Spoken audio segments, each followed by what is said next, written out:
Hello, in this pretty short video, I just want to talk about a few causes of a yeast infection, as well as give you just a few ideas on treatments, on getting rid of it.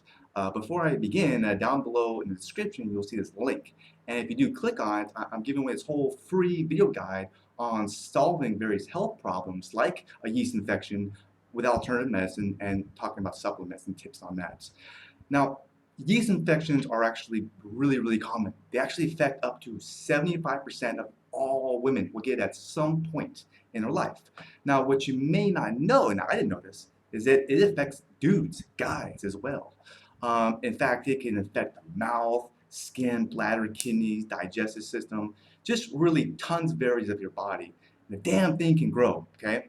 Now, some places, if you look on the internet, they'll say the cause of it is like the moist environment of a woman's special place where the fungi can grow, and there's some truth to that. However, another reason is that really imbalance of somebody's system, of their body. What I mean by this, basically the yeast of the fungus, there's some of it that already live naturally in a woman's special area, okay? There's also this bacteria, and there's natural balance, kind of like the yin and the yang, right? You know what I'm talking about? Now, if this balance gets disrupted, then the yeast can kind of grow out of control. And that's another cause of it. You might be wondering, well, what causes this imbalance? Well, like a weakened immune system can cause it, like diabetes, something like that. If you take a bunch of antibiotics, that can be a contributor. Even rinsing a woman's special area with soap, like a lot, too much can be a fact, even hormones. So there's a lot of reasons, really. Now, the symptoms of it this leads to like itching, burning, pain during sex, and even like a smelly discharge. And so it's not cool. It's not something that people want. But here's the thing: it could do other things like lower the immune system, leading to a lot more problems. This is why you want to get rid of it, like getting sick more, infections, fatigue, headaches, skin problems, a ton more. So a common way to deal with it, if you go to a doctor, is to kind of get prescription medicine, like a drug, which are pretty expensive, toxic, as you can probably imagine, and they give off some bad side effects. And you get to keep taking the drugs over and over again, and according to one expert, it actually makes the infection worse.